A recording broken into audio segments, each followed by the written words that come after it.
26 फरवरी 2019 सुबह के 3:28।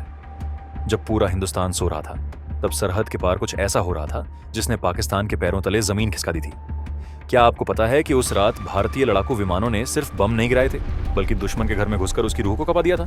लेकिन इस मिशन का नाम ऑपरेशन बंदर ही क्यों रखा गया? और क्या हुआ था उस सीक्रेट मीटिंग में जहां खुद प्रधानमंत्री मोदी ने आधी रात को यह बड़ा फैसला लिया?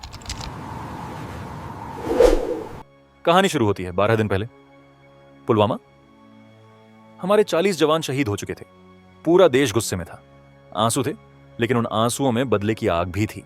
मीटिंग रूम में पीएम नरेंद्र मोदी, गृह मंत्री अमित शाह, एनएसए अजीत डोभाल और एयरफोर्स चीफ बैठे हैं। पीएम मोदी गंभीर आवाज में बोले, पुलवामा का जख्म गहरा है, देश जवाब मांग रहा है, लेकिन इस बार जवाब ऐसा होना चाहिए जो सिर्फ सुनाई ना दे, बल्कि दुश्मन की आने वाली पीढ़ियां याद रखें।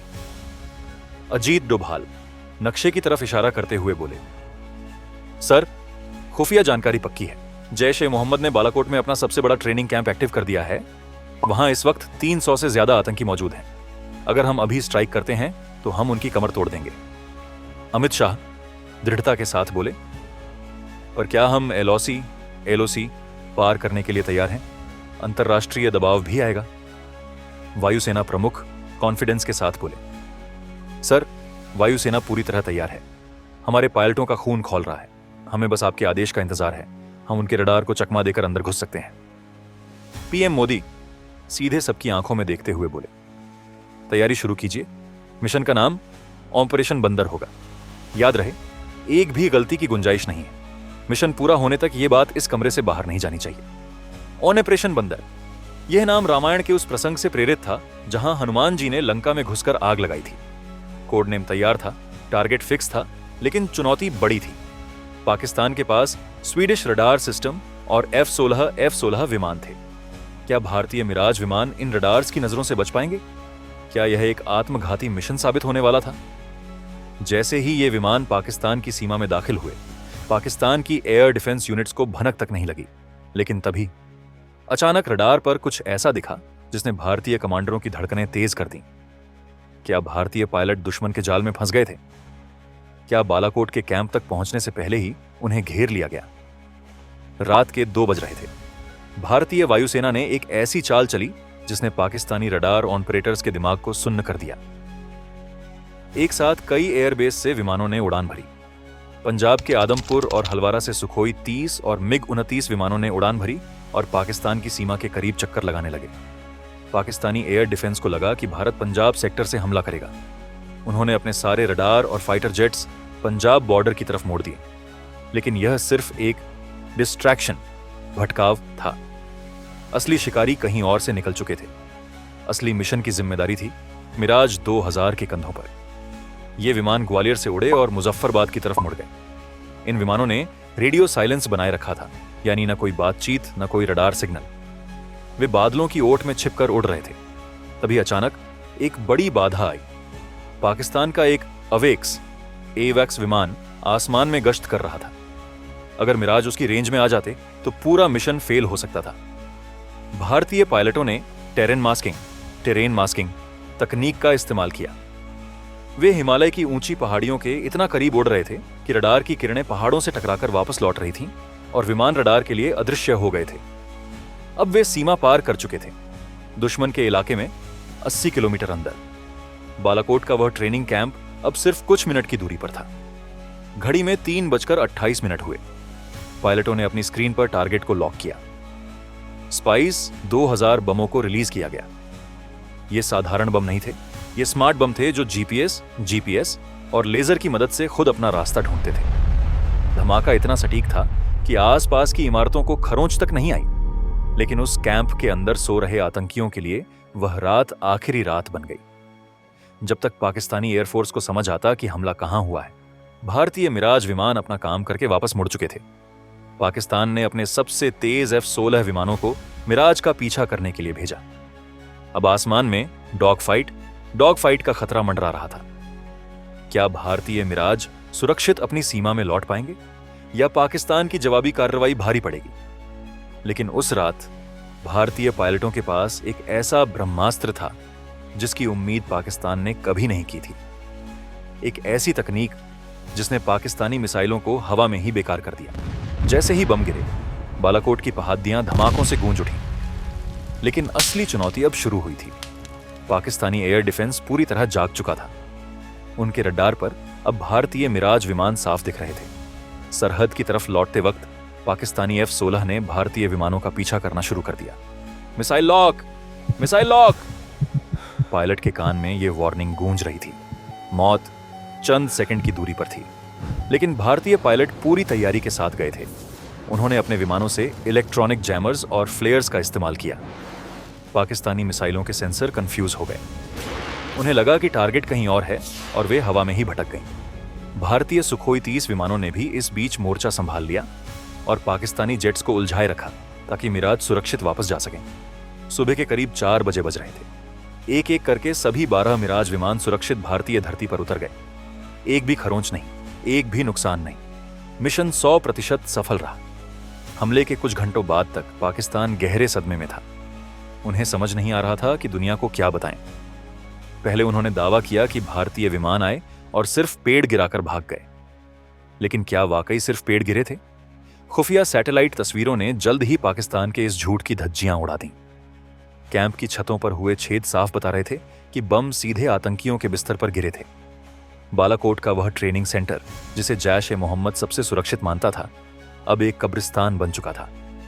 कमांडरों की मौत हो चुकी थी और आतंकी नेटवर्क पूरी तरह से ध्वस्त हो गया था। यह सिर्फ एक हमला नहीं था, यह एक संदेश था कि नया हिंदुस्तान घर में घुसकर मारेगा। पूरी दुनिया हैरान थी।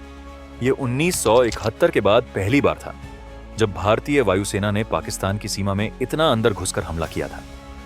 इस ऑपरेशन ने साबित कर दिया कि भारत की सहन शक्ति की भी एक सीमा है। लेकिन कहानी यहीं खत्म नहीं हुई।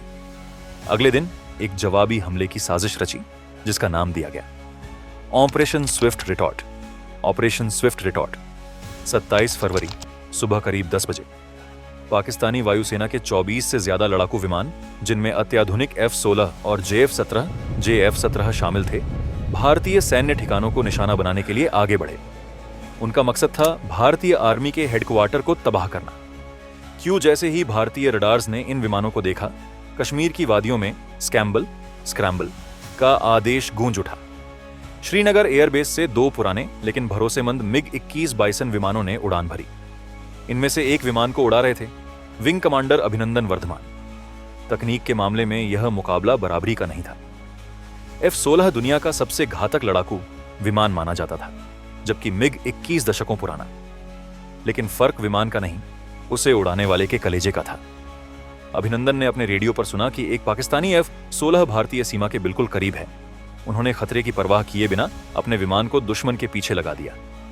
अभिनंदन ने दुश्मन के विमान को अपनी रेंज में ले लिया। उन्होंने R-73 मिसाइल दागी। आसमान में एक जोरदार धमाका हुआ। पूरी दुनिया सन्न रह गई। एक पुराने MiG-21 ने अमेरिका के घमंड यानी F-16 को मार गिराया था। इतिहास में ऐसा पहले कभी नहीं हुआ था। लेकिन इस जीत की एक कीमत चुकानी पड़ी। दुश्मन की एक और मिसाइल ने अभिनंदन के विमान को निशाना बना लिया। विमान में आग लग चुकी थी। अभिनंदन के पास इजेक्ट करने के अलावा कोई रास्ता नहीं था। जब उनका पैराशूट नीचे उतरा तो उन्हें एहसास हुआ कि वे भारतीय सीमा में नहीं बल्कि पाकिस्तान के कब्जे वाले कश्मीर POC में हैं। चारों तरफ दुश्मन, हाथ में चोट और शरीर पर जख्म। लेकिन जब उनसे सवाल पूछे गए तो उनके जवाबों ने 140 करोड़ भारतीयों का सिर गर्व से ऊंचा कर दिया। पाकिस्तानी अफसर, आपका नाम और रैंक क्या है? अभिनंदन, विंग कमांडर अभिनंदन, सर्विस नंबर 2 7981। पाकिस्तानी अफसर, आपका मिशन क्या था? आप कौन सा विमान उड़ा रहे थे? अभिनंदन बेखौफ होकर, आई एम सॉरी सर, मुझे आपको यह बताने की इजाजत नहीं है। पर्दे के पीछे एक और युद्ध चल रहा था।